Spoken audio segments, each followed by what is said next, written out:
Call the meeting to order. All the commissioners are present. At this time, we'll ask, are there any questions or concerns that any of the commissioners want to discuss that are on the regular session tonight?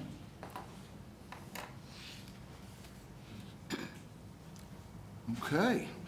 Item number 3, study items. 3.1, discuss meeting rules and resolutions.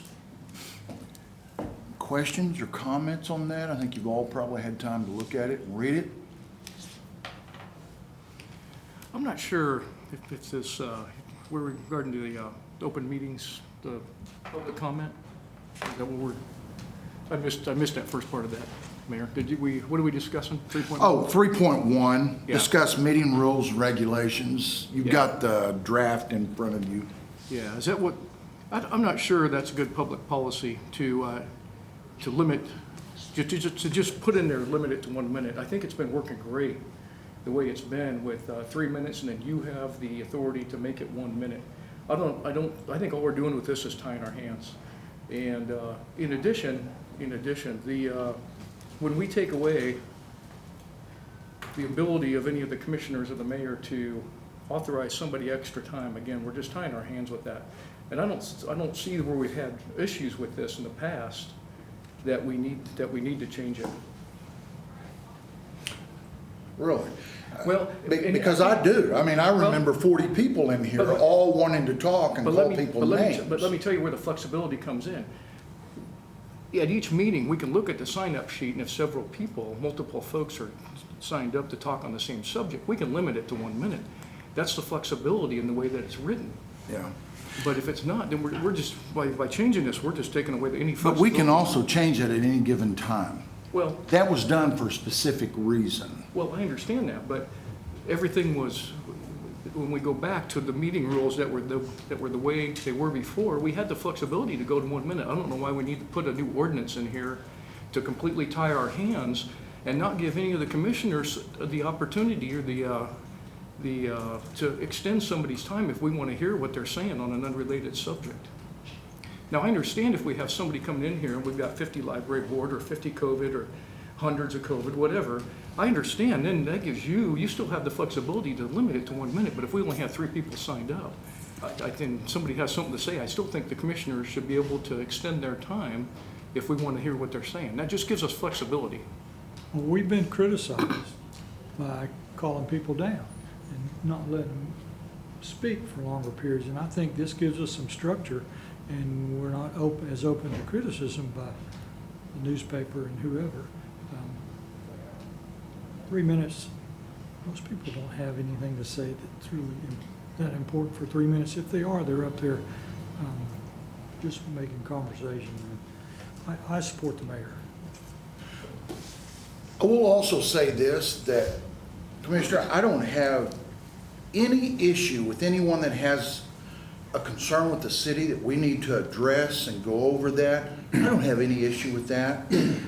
But there are those out there that are taking advantage of that and taking that amount of time to sit there and call people names. And we've tried to restrict that. We've tried to get the demeanor back into our meetings in some kind of order. And at a future date, whenever we can come in and actually have a meeting that we aren't calling people names and holding up signs and,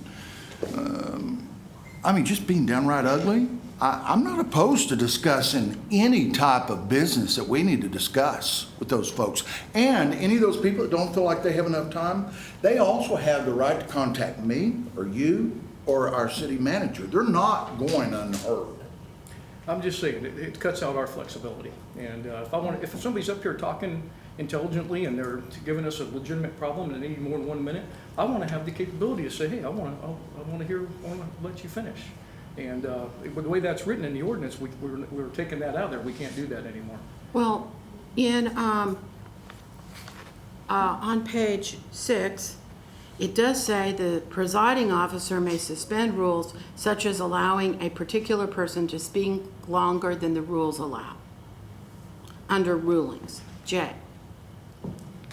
So I would assume Commissioner, or you could say, Mayor, I'm very interested in what this person is saying, and he could then utilize his discretion as written in the rules. So I'm looking at item 12B. And we took out the speaker or a member of the governing body may request more time for the individual speaker. That's all crossed out. Is that not going away? That's going away, but if you look at page 6, the presiding officer may suspend rules such as allowing a particular person to speak longer than the rules provide. So the mayor still has discretion. And Commissioner, I will assure you, and you can hold me to it, if they're standing up there talking about a issue, something the city did to their driveway, and they need more than 1 minute, don't have a problem with that. Whenever they go from the driveway to the concrete to the political views of someone to calling them names, that's moved from what the hearing process was for, or public comment was for. Correct. But they've been doing that with the 1 minute limit anyway. Well, yes, but we are asking during the 1 minute limit that they address the entire group. So nothing's been taken away. It's just if it's public business, but Commissioner, we don't have the ability to change political views for people. We cannot do that. People that have been elected, we can't unelect them. So we're being asked to do things that we do not have the scope or the ability to do. Right. But they're still going to get their 1 minute. They are going to get their 1 minute. Which you could rule to 1 minute in the very beginning anyway, even without these changes. And I can still extend that if I need to. And I will. I will. I am not opposed to if they stay on topic, but they can't go on and on about things that you and I have no control over. Or no control over. We're not trying to change political views. I'm not under any illusion that we are able to change political views. But I'm just saying. No, whenever someone wants to stand there and just call someone names, how is that something that you and I can do anything about? But you're confusing what I'm saying. You can already limit it to 1 minute, but it doesn't matter what they say in that 1 minute. They can still come back to us and still make fun of us and call us names and everything else. I'm not going to say it in that doesn't 1 matter minute. what they say in 1 minute.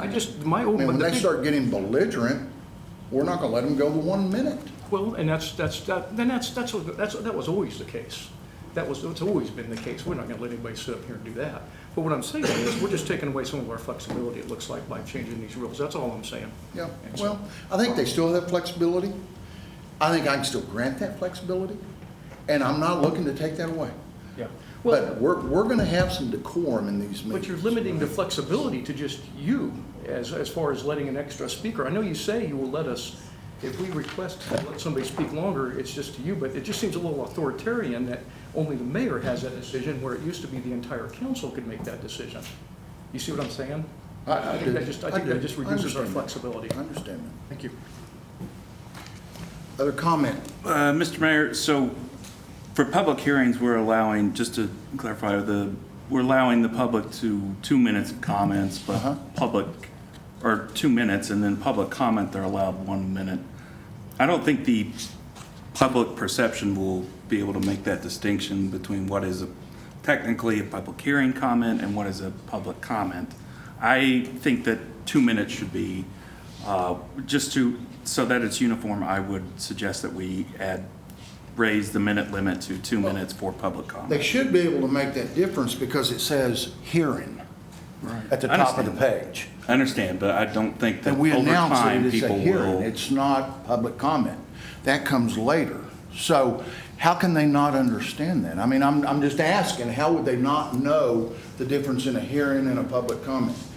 Well, I suppose when we're talking about a street repair and a resident wants to come up here and ask that he's got concerns about his property being damaged, he's got 2 minutes, but then we go to public comment and people are only given a minute. All I'm saying That's not how is that that. would go. I On understand. a hearing is on a specific topic. It is.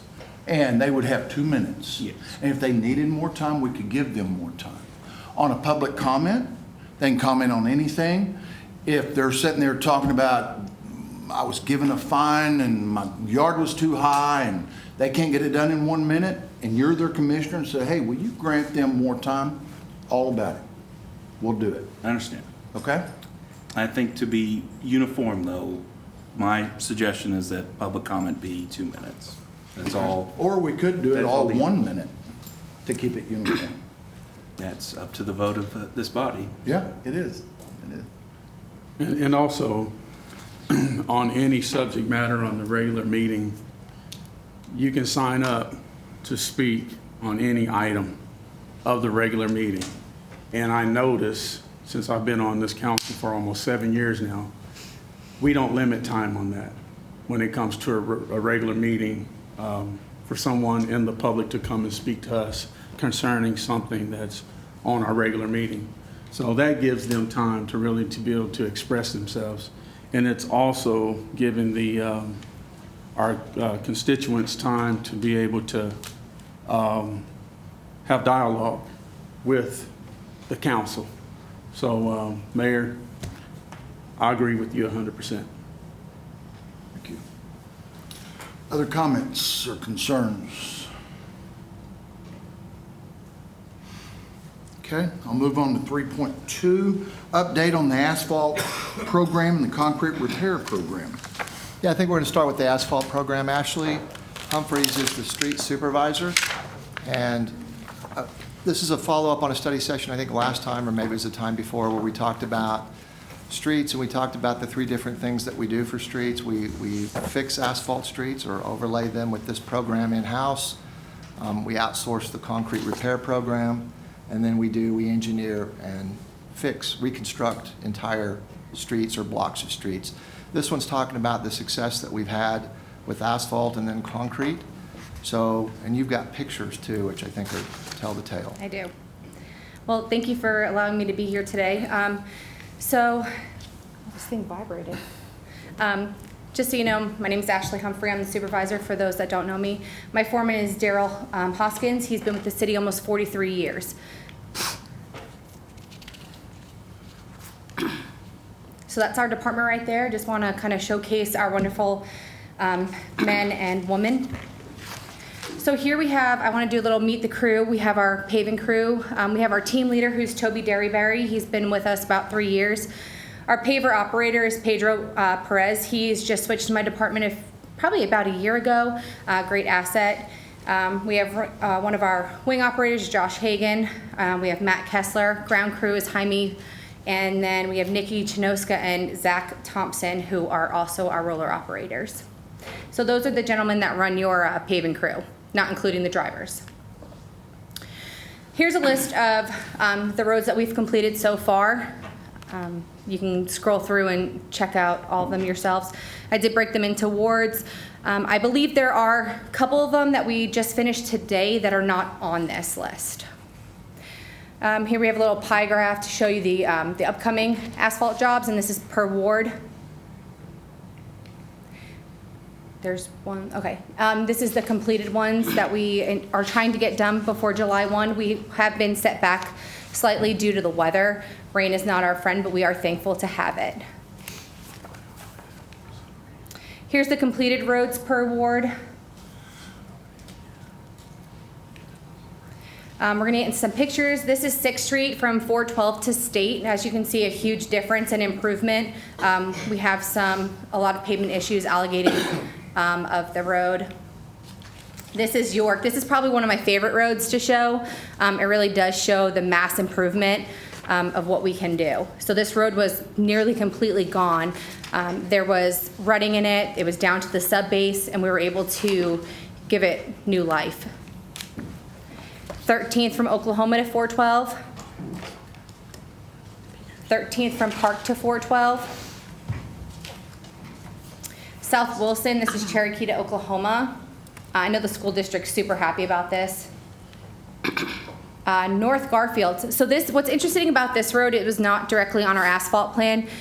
However, we weren't able to get the mix that we like to use in our residential areas one day, and the plant was making a slightly bigger aggregate, And we noticed that there was a gentleman that had some health issues in this area and he wasn't doing too well, so we felt that we can get it done in one day, so we're able to prep it and lay the asphalt in one day. And it's made a tremendous difference in this area. So ash to locust, 8th ash to locust, 7th ash to cedar.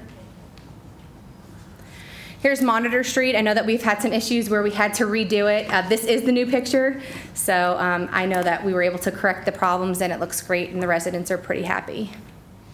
Merrimack is another one that we added onto our list that looks great. This one always gets me, Appomattox or Appomattox. Thank you. I can never say this road. I think it's just the way that it's spelled. Appomattox Courthouse, that's where Oh, there you go. Grant and Lee work. So,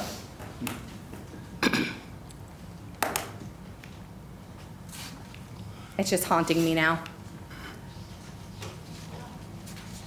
Next slide. Kent, is it locked up? Oh, there we go. There we go. Merrimack. Okay, Merrimack. Yeah, I don't think this is working.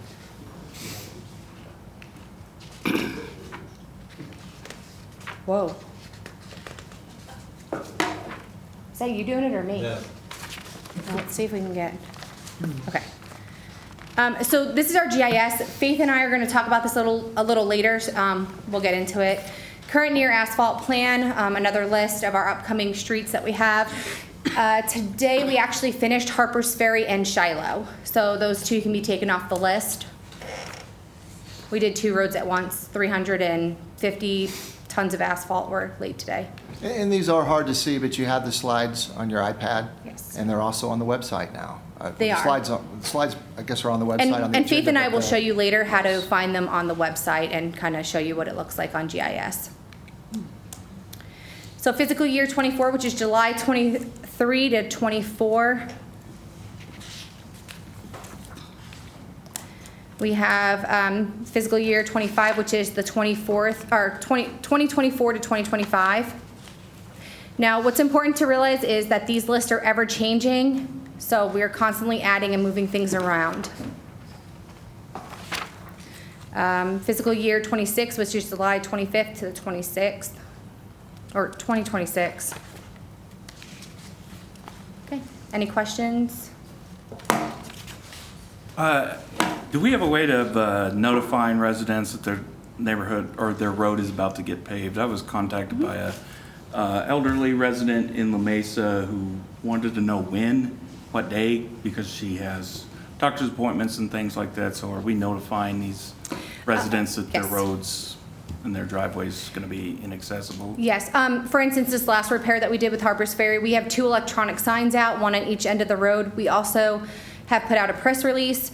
We put that out on Friday. We laid today, so it's about 48-hour notice. And then we do hand out flyers. So when we usually start the process, when we're prepping and everything, we'll go around to the homes and we'll hand out flyers to each one of the residents, letting them know, hey, it says 2 weeks your road's going to be closed, but it's really just to let us know anytime within those 2 weeks we would have to shut down your road. So we try to give them as much notice. We do work around a lot of people's schedules. For instance, on Shiloh, there was a resident that works in the, I think, he's like in the jail, and he asked if we can lay on a Tuesday so that he's off on Tuesdays and Wednesdays. He wouldn't have to worry about having to walk to his house in the middle of the night down the road. We're happy to help him out if we can. So we are very flexible, and we try to give them as much notice as possible. I will say I'm amazed how many you actually do. Until you actually see it on a list, you don't understand that. And I also like the new software, the new location on the website that they can go and see what you've done, what's in the works, what's coming. I think that's very helpful. And I just think it helps the general public understand that we're doing a lot of roads. We are. And it's a great program. It's been great improvement to Enid. I know a lot of residents are super happy with what we're doing, and I know that my crew's super happy with what they're doing. They like being out there and making Enid a better place. So I appreciate all of them as well. Good. Thank you. Any questions? Yeah, actually, I got one more thing. This is a fantastic program. It did not happen by accident. It was a lot of hard work and thought by yourself and Everett and your team and others. I think we've been doing it for about 4 years. Clearly, there's a difference. I think you had a slide somewhere here that showed a map. Did the map with the dots make it with all the? We're gonna do it with Faith's because Okay, good. it's intertwined, both of ours. Okay.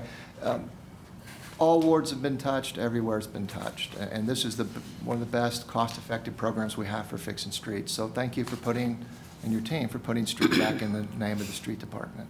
Well, thank you. You might tell them about the machine too, because the commission recognized the good things happening and then upgraded the machine Yeah. more than a year ago, and now we got it. And is it doing what we thought, allowing us to get things done faster? It's been life-changing. I mean, today, for instance, we laid in less than 8 hours 300 plus tons of asphalt, where we weren't able to do that with our little machine. It would take us 2 or 3 days. I mean, we can do roads in 2 to 4 hours now, and we have roads only closed down for 24 hours, where when we first started this project, our road would have been closed for at least a week after we laid the asphalt because we weren't getting proper compaction.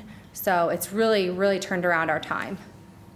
And on some of those roads, so people understand, sometimes you have to go in and fix the drainage before we do any kind of an overlay, right? It does That's no correct. good just to go in and do an overlay if we don't fix the drainage ahead of that. That's why some of those roads that look like they could be re-asphalted, it's a larger project than just that. Yeah, so we had an instance on Harper's Ferry where we had the drainage, it was actually buckled up. So it wouldn't have done us any good to fix the road when the water's not gonna get off the road. So we went in and we fixed that panel of concrete prior to us laying it. So we're not only just laying asphalt, my crew's also doing concrete, sub-base repairs if we need to. I mean, we had to do compaction tests on a couple of the roads to make sure we're good. So there's a lot that goes into it. Yeah. I wish we could just go and throw the asphalt down, wave our magic wands, but no. Well, it sure looks good. Thank you, we appreciate it. Any other comments? Okay. 3.3, update on solid waste programs. We got the concrete repair program. Sorry, Oh. Mayor, we got one more. I'm We so got more sorry. good news on streets. I never get tired of hearing about all we're doing on streets, and I don't think the public does either. So tell us. Sorry, I went over that. 3.2, go ahead on the concrete program. This is going to be our concrete repairs we've done this year with our contractors. We did 28 locations this year, so you got a lot of photos to look through. So, we did a lot of wheelchair ramps this year. You can see it was pretty bad. We did Cedar Ridge. We did cul-de-sacs this year. We haven't done cul-de-sacs in the past few years, so this took up, a big portion of some of our funds, but went to the right place. What we have learned that engineering, we never allow asphalt cul-de-sacs at Raleigh. So we fixed these, and we're gonna go back and fix the in-between asphalt part soon. Yes. Is that because they hold water or? It's because they don't hold up to the turning Yeah, the pressure trash of the trucks truck. tear them up pretty bad. You can kind of see on this Ridgedale one, there's a big rut. We also do take out the centers if there's like little trees planted. We are taking those out too. It's not just the city that doesn't do flower beds. Residents don't like to. Yeah. We did an alleyway. This one was pretty bad. This one had some bad drainage problems, as you can see. We got a good picture of it in the rain, so. Another cul-de-sac. Homestead. Anywhere you drive around Enid and you see fresh concrete on a street or a sidewalk, that's part of this program. Yes. And that didn't happen by accident. This program didn't exist till about 4 years ago. Yeah. And I think you've got, I don't remember if you have some totals in here, but we've spent I do, probably, I don't know, yes. several $1 million, and I think made a significant difference. Yes. So Pheasant Run, we've done quite a few locations there. We're kind of connecting them up. Rose Tree. This one was one that wasn't planned. We had to squeeze it in. There's some problems with this bridge. Below. Stuff's not cheap, is it? No, but it extends the life of a Yes. concrete street Yes. by removing and replacing the bad stuff. And I think is well received by the citizens.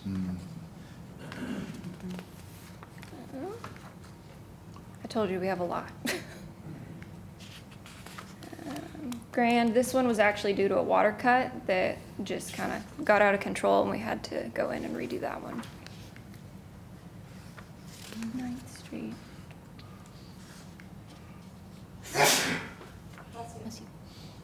This is over by the high school. And this one is actually in progress. We're waiting on Ashley to finish up some stuff over there, and then we're going to do this intersection to connect up to hers. This shows from last year, we had a budget of 1.2. We did 37 projects, and then this year we had a little less of a budget, and we did not as many projects, but we did do more square footage because of our cul-de-sacs. So we're trying to keep up with that and stay within our square feet. This shows what we did monthly. Our contractors were very busy, and this shows that they are active all year round. There's no downtime for them except obviously when the weather's bad.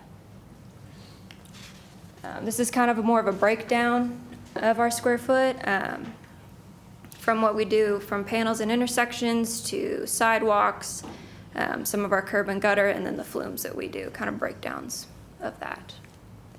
This is our ward distribution of this year. It does show that Ward 1 has quite a bit more. That's because of the cul-de-sacs that were there. That's just where they happen to be, and we'll move on and distribute next year a little better.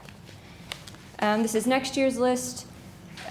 You can see our wards are on there. If you would, again, this will change. Things come up, that we don't see. Then this is our next, I think I have 5 years out after this. So to 2025, 26, 27, and 28. And I think, I went to 29. This is all on the website too, you can see, and it will be updated on there when we add and change things. This is kind of along what Ashley was saying. This is on the website and it is ever updating. Again, you can see it a little better on the website. All of the green dots are all of our completed locations that are in concrete. Any other dot in any other color is concrete that is projected to be done. Any, I think, lines is what Ashley's are, and those are asphalt, and they're color-coded on the website. I'm not sure which color's completed or not, but that's all on the website now. And I want to say thanks to our contractors. We couldn't do any of this without them, and they do good work. So. Do we do any in-house concrete work? Yes. We have a small budget for that, but most of it is we're focusing our in-house people on water cuts right now. We're very behind on those. So. And the asphalt is City of Enid employees? Yes. That's all I got. Any other comments? Great job. Okay, Thank thank you. Great job.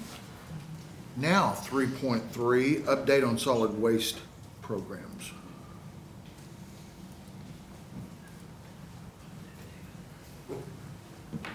Good afternoon, good evening, Mayor, Commissioners. This is just kind of an update of things going on in the solid waste program.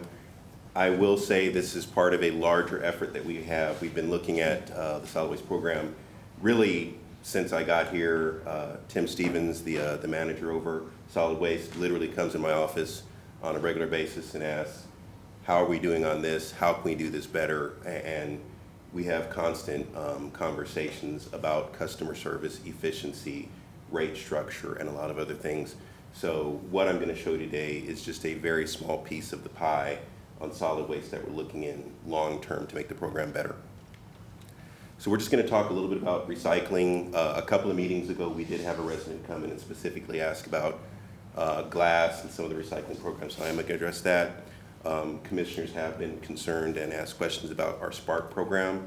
We will get that in, and then the fun part will go into a little bit on what we're deciding on green cards, also to make the program a little bit better. So recycling, we've actually had some outside entities looking at this, and the overall response is that our program is doing well. We have a recycling drop-off on Grand Street, and then we actually have the cardboard 24-hour drop-off that's behind the city offices over there that anybody can access. One of the things with recycling, though, is the market at large, the global national market. It's just hard, and it's been hard for probably the last 15 years. Prices have went down. It used to be that things could get sent national, or they could get sent over to China. When the price goes down, it just makes it really hard to facilitate people who want to come get our recycling. So that is our struggle with actually having a better, more robust program. We do have our home chemical collection event that we do annually during the spring. We just had it a few months ago. It was still a success, but I think the weather and a bunch of other things happening tamped it down. We have about 65 cars. We were hoping for about 160. I will say that we're small in terms of that. We are at the beginning phases. When we talk about other cities, they're talking about 500 cars to a couple of thousand cars in the case of places like Norman. We are doing better. The goal of that, though, is to get the things out of people's garages that have been sitting there for years and years, to get things that are dangerous and create a problem, and we take it away for free. So I think that's a really great program. And once again, outside entities have said, for what we're doing, I think we're doing very well. Once again, if we want to expand the program, we need space and capacity, because a lot of people will come and get recycling, but they won't come unless we have like a trailer full. It's just not worth their while. Excuse me. So we've talked about glass recycling, which one of the residents brought up. Once again, we need some infrastructure and we need capacity if we want to do that. And we are looking at long-term some ways to do that sort of thing. There are some grant programs that we're looking at that will essentially, if we have the project ready, they'll give us the money and we can start doing some things. But once again, those are some of our long-term goals. We have been talking about the composting program. We brought it up during the last study session that I presented this on. Currently, we're not operating a composting program, and there's lots of market reasons. People don't come and get our compost. It's not supporting the biosolids program at the wastewater treatment plant. And the other side of the composting program is we don't have an issue with space at the landfill, so we don't need to divert all that brush. We have a lot of space for literally the next 50 to 80 years, so we have a lot of capacity in our landfill. The other part of that a lot of people don't think about is when we think about composting, we're trying to reach some global sustainability metrics or something. I'll talk about Spark, but Spark actually meets a lot of what we're trying to do with composting. It's just happening in a different media. We're putting it in the landfill, covering it up, bugs are eating it, they're making methane, we're pushing the methane off. The same chemical reactions, the same biochemical processes are happening inside the landfill instead of us putting it on the side of the landfill and having it outside where people can take it. So I think a lot of people hear that we're putting it in the landfill and that's bad, but in truth, we're actually meeting a lot of the metrics for sustainability that people talk about globally. So I think we're doing some good things, and at the same time, we're getting some revenue and getting some regulatory relief, because we would have had to pay to take care of what we're going to talk about with Spark. And as I said, Tim and our staff come in my office all the time and say, hey, what about this? And whenever we have issues, we do continue to look for ways to be more efficient, better customer service, and just be able to run the department overall. So our Spark update, this actually is updated as of yesterday because Spark had submitted the air permit to ODEQ in April.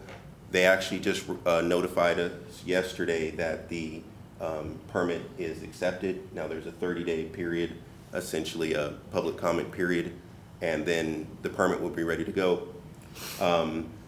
So the next thing that's going to happen with Spark is right-of-way acquisition along Southgate. They're going to be acquiring property to put in that pipeline, and then they are actually going to be doing final design going up through October 2023.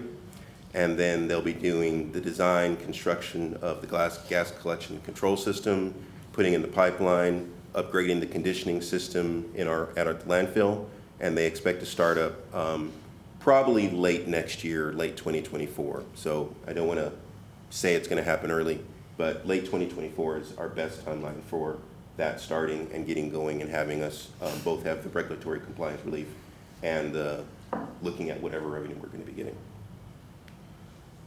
And then finally, with green carts, we've been looking at that. We've been mining a lot of data. Total carts for the city, the residential blue carts that take trash, we have about 26,000.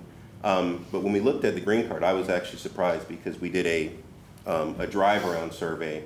But when I actually mined the data in the database that said who has bought a cart going back over 12 years, we have about 5,300 people with carts. So that's a lot of people we're picking up carts for, from maintenance standpoint, from vehicle standpoint. Lost annual revenue speaks for itself, roughly about $350,000 of annual revenue. So the majority of residents, however, do have one cart. So overall, when we look at the statistical layout, the distribution of carts that are green, most people have one cart. About 500 people have 2 carts. And then when we talk about 3, 4, 5, 6, 7, we're going down where we only have one person in the system that shows up as having 7 or 6 carts. So not a lot of people will be impacted if we were to actually add a fee. Right now, our proposal is all carts are carts. So if you have an additional cart, it'll be $5.50 a month additional. We did look actually across the state, other cities, Stillwater, Tulsa, Oklahoma City, Edmond, Norman. Even with this increased price, if you have 3 carts, you're either below or you are very competitive with the rest of the state. So our pricing structure doesn't hit the consumer very much at all, even if we do add on the carts. So what we're doing for program implementation, obviously presenting study session to the commission today, but we want to begin messaging to the community starting new fiscal year with July. So we're going to start saying, just like I told you this evening, what we're doing, what our changes are, and see if there's any large amount of feedback. But we do want to explain to them that the reason for having the green cart program has changed, and our essentially structure and how we're managing it has to change as well.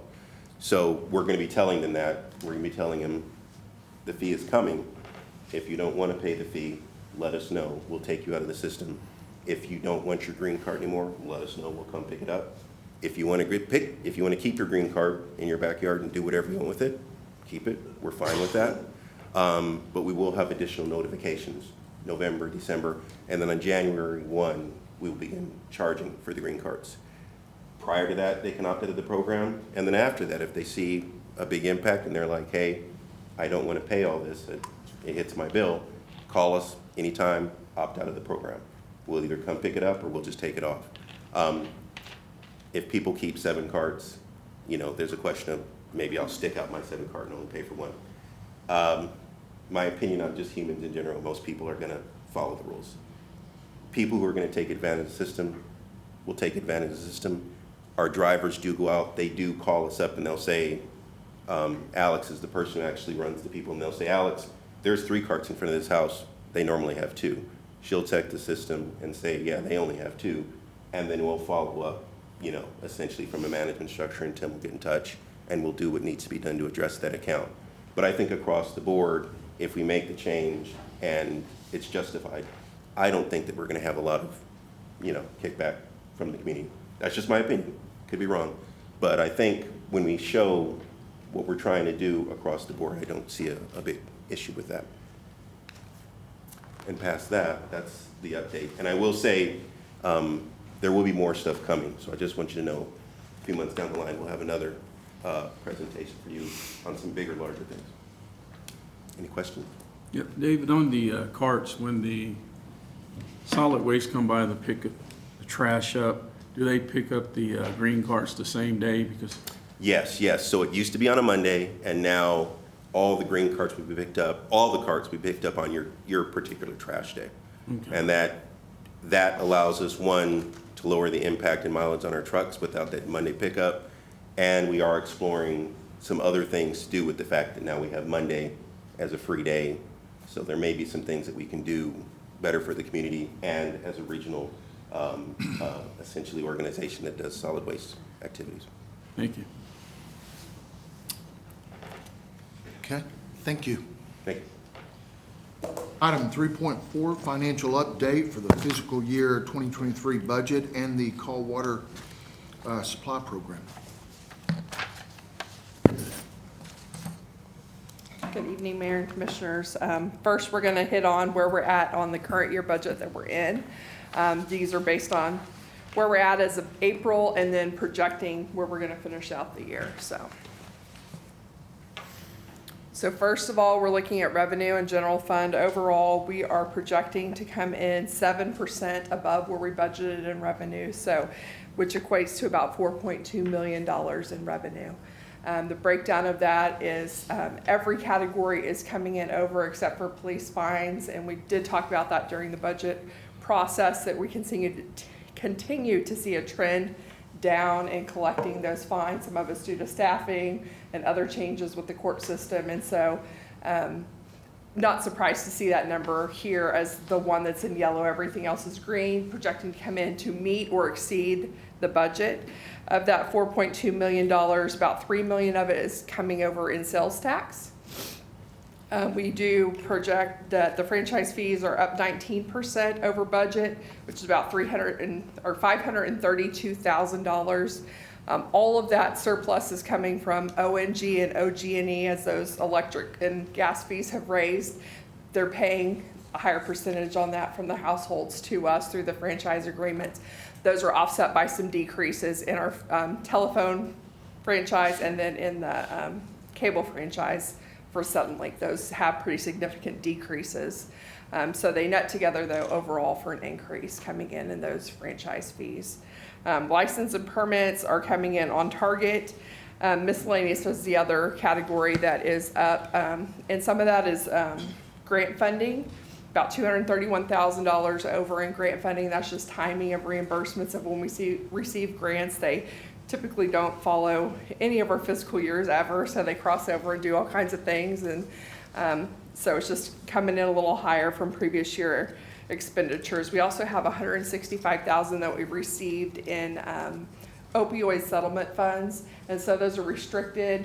Once we have accumulated money, we'll bring back programs about how we want to expend those that match up with the settlements, and until that time they'll just be held in the general fund. But we did receive the first monies from those settlements in this current fiscal. Transfers are also on target. So is there any questions that you have about the general fund revenue? I have one. On the $155,000 on the opioid Yes. settlement, how many more distributions do you anticipate on that? Or is that an ongoing moving forward? It will be an ongoing. A lot of them are 5 or 10-year settlement payouts, and this is the first year, and we've only been paid on 2 of the agreements so far, and we have a handful of agreements that have been signed already and accepted by commission. Yeah. So that could be sizable over the next few years. It can. They're very limited, and they all have a little bit different language about how they can be spent, and so they'll have to be very tailored when we get the point where we have funds that we're ready to set up. I would suggest that we have a third party handle those fees for us according to those agreements, and so we'll look at that as we have those fundings build up and bring back something to present to you guys on how we would see those be spent according to those agreements. Thank you. Yeah. Next is revenue and EMA. You can see here every category that I have up here is in green. We're projected to exceed our revenues that we have budgeted for the current year in every category. Water usage is actually up 21% higher than projected, so we are bringing in $4.3 million more in water usage. We've had a lot more water usage than we anticipated. Also tied to that is sewer. When we have higher water usage, we're also going to have higher sewer in a lot of cases, not all cases. There are some that don't use our sewer system, but that's another $427,000. Trash service also, we've seen a pretty significant increase in commercial usage, more customers, and then we've also done some really small increases to those rates because we're kind of lagging on rates for commercial, and those are set by city manager, so we're over time trying to get those more in line with the market and the cost that is associated with them for all the new trucks and equipment and managing the landfill and landfill expansions. And so that revenue is about $424,000 higher than we projected for the year. Stormwaters came in about 95,000 higher. And then miscellaneous overall, we're up about 2.5 million, and the majority of that is interest tied to the accounts that are linked to the Call Lake. So those are restricted funds. And then sales tax overall, like we talked about in general fund, 2% of that gets sent over here to EMA. And those revenues are used for the 1% for CAW and 1% for the capital.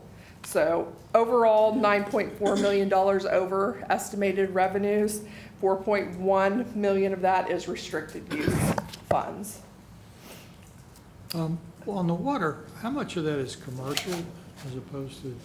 The majority of it's commercial. The flex in what we're seeing from the trends is there's a lot more volatility for us than the commercial.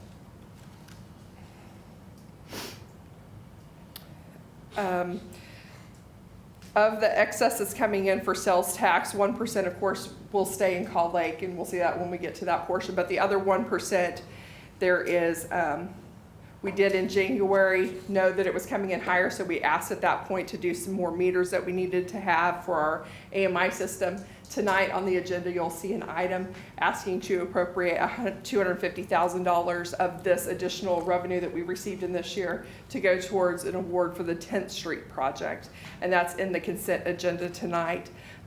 They have enough to award part of it in the budget, but they need $250,000 to get it rolling. And so we have it available. We'd like to ask to appropriate that tonight so that they can get that project going. Anything on EMA, question-wise? Revenues. Do you have any idea when Bryce Steel and Renew Energy come online, how much more water each one of those are going to use, or? I'm not aware of that yet. Mm-hmm. Okay. Yep. We'll keep an eye on it. Then all other funds for revenue, golf and police and fire are exceeding their projected revenues. Golf, of course, has been doing great. They've been increasing almost all their lines, higher membership, higher carts. They're doing a great job of getting events out there, getting people hitting targets. Police and fire, theirs are again tied to sales tax. They get that public safety sales tax directly to their fund. It's driving their revenue to exceed where we budgeted for this year. The ones in yellow listed up here are ones that are lagging a little behind, but not significantly from where we budgeted them. Special projects, it completely depends on the cases that are being worked by the police department. And this one, we budgeted revenue of 91 and it's coming in at 22. But again, they only spend specific things out of this based on, and a lot of this has to do with timing as well, of when they actually receive funds versus working funds, and all of those type of things. So even though it's 70,000, they still have a fund balance to take care of what they need in the fund. So I don't have concerns regarding the revenue shortage in this fund. Health fund, this one is just the internal service fund for the city. We are self-funded for a health plan. All the departments pay in here. If there's vacancies or less people who participate in our plan and may participate in their spouse's plan, there'll be a little bit of fluctuation. But overall, of $5.8 million where we budgeted, 5.4 is where we're coming in. So $100,000 is, again, not concerning. They have about a $4 million fund balance. So the flex there is okay. And actually, when we get to expenses, their expenses are coming in. So they're still showing that they're going to get a surplus this year based on projections. 911 fund, this is, again, we've talked about and continue to talk about that we don't get enough revenue for the 911 fund. It has to do with the changing in society of going from those landline fees that were significantly higher to the cell phone fees that are not sufficient enough to replace that landline loss. And so we just need to continue to push on legislation to hopefully get that corrected for all 911 systems across. There is a bill sitting on Kevin Stitt's desk that I called down and told him to sign. But I think we need a little bit more push on that. Great, maybe you can educate everyone so that we can all do that. It's already on his desk, and it's basically, it's a $2 cell phone charge for 911 fees. For each account or each line? For each line. Wonderful. And it's determined as to where the billing is, as to where the monies will go. and it's sitting on his desk for about 2 weeks now. Okay. So, That would be a big win for all 911 systems. I know that they're all severely underfunded and do a really important job for our communities, so. The one other fund that's in here is the Event Center Fund, which is hotel taxes, the revenue we're talking about. We're projecting to come in about $160,000 under where we were last year for hotel tax. And again, this is another one, it's very volatile, depending on what's going on in the city, but overall downward trend that we're seeing here on hotel tax. The ones in blue are a little bit of an anomaly. Airport Fund, CDBG, and EPTA, they're all, the majority of the big projects there are all grant funded.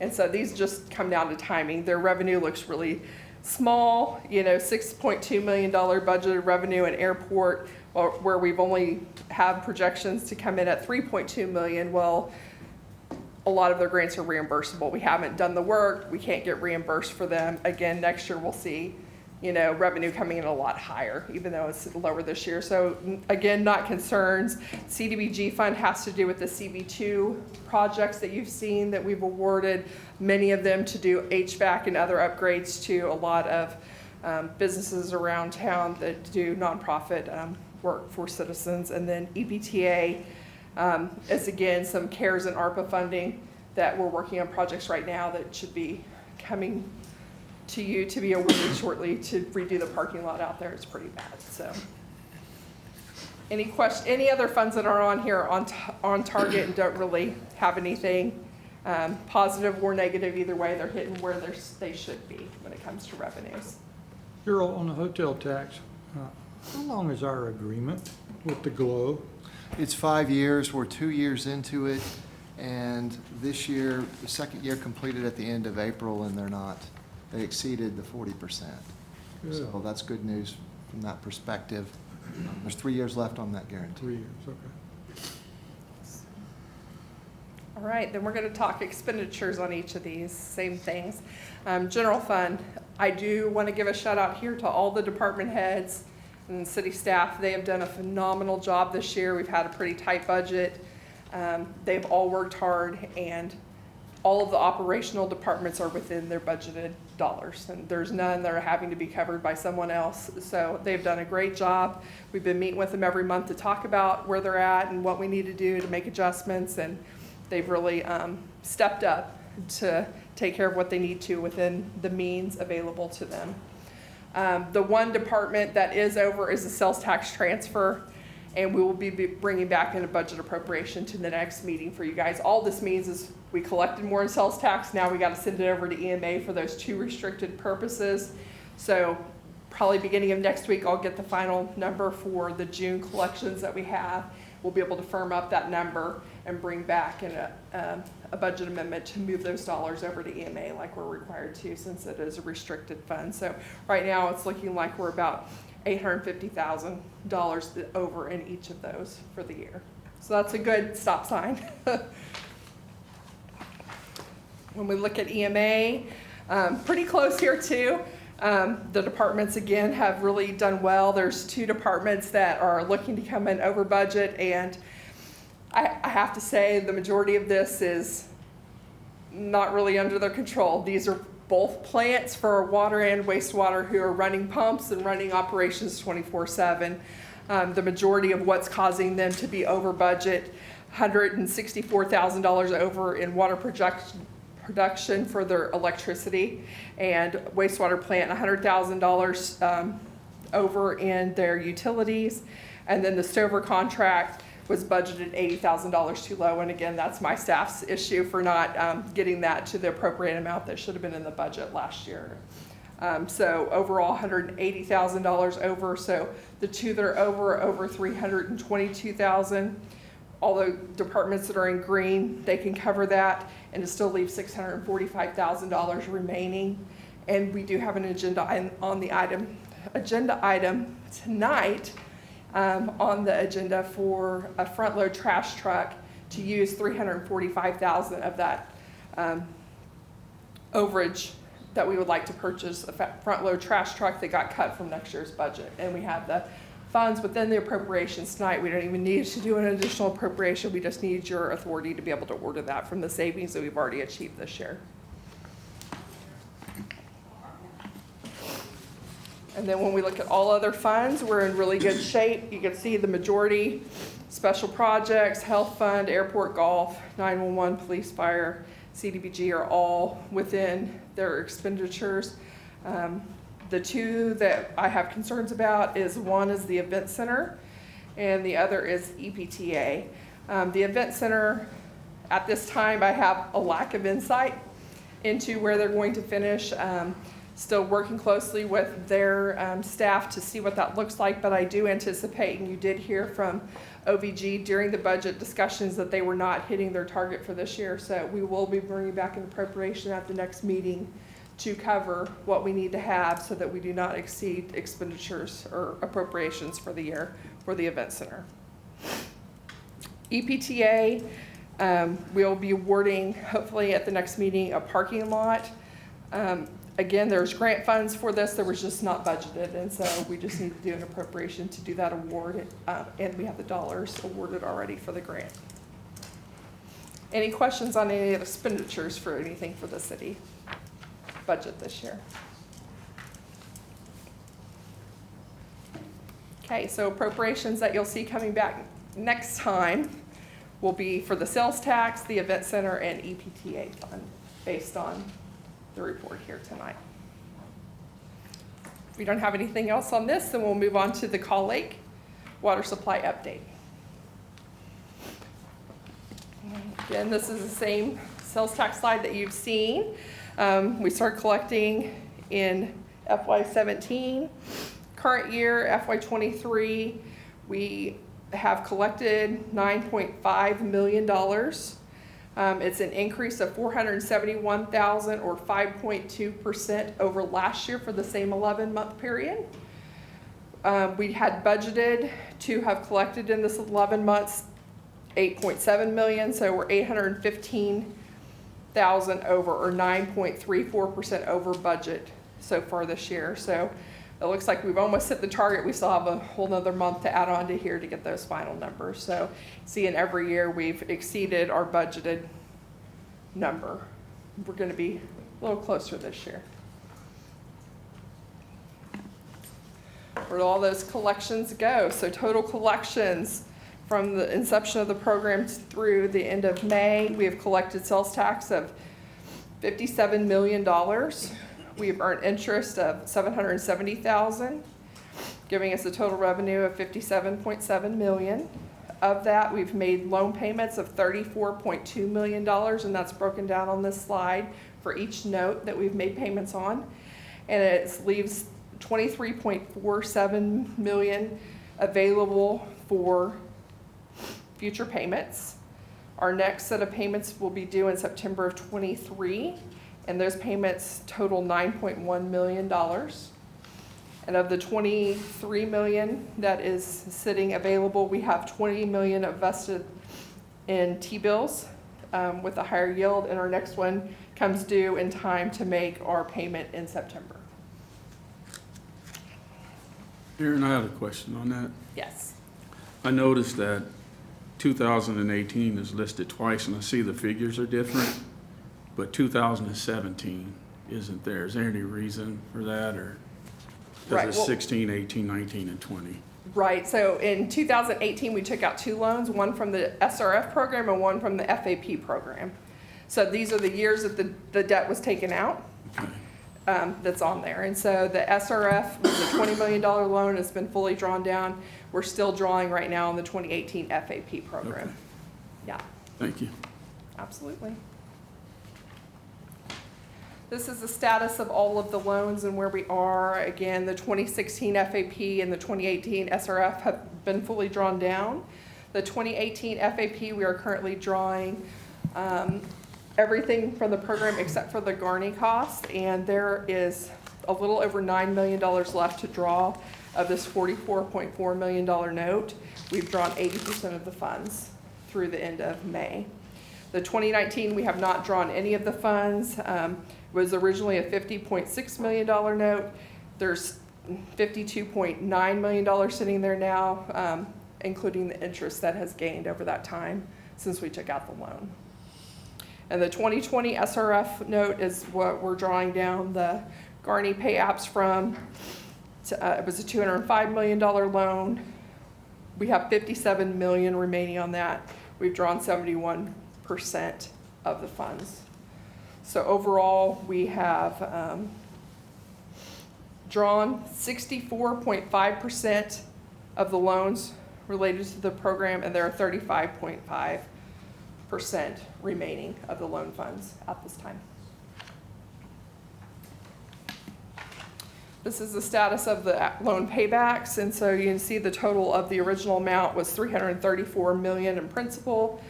We've paid back 9.78 in principal. We've made interest payments of 22.5, and we had loan origination fees of $2 million, so we have total principal outstanding of $324 million.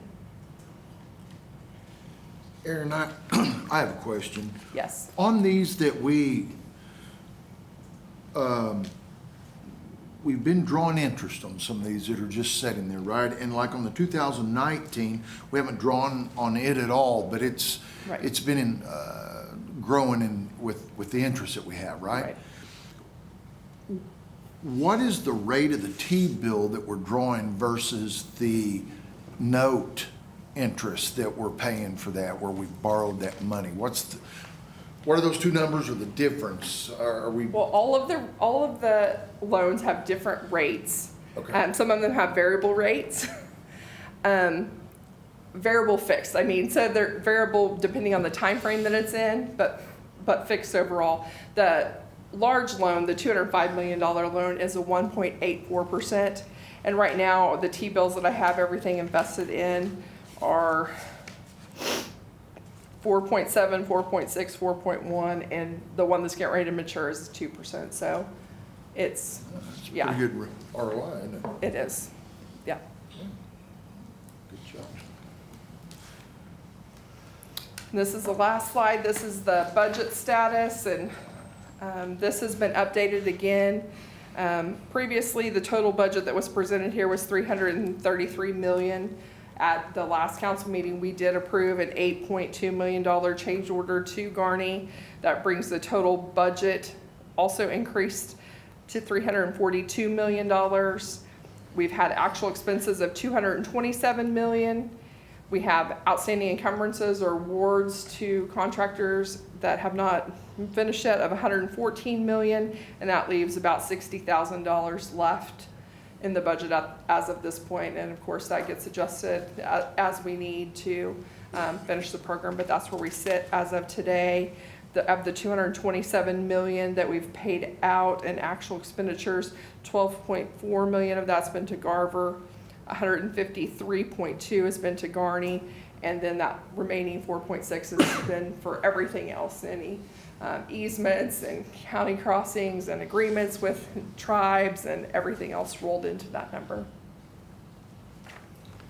Any questions I can answer for you on finances related to Call Lake? Okay, thank you. Very helpful, thank you.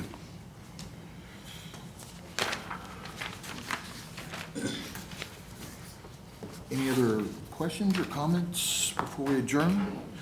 We will adjourn and start a regular meeting at 6:30.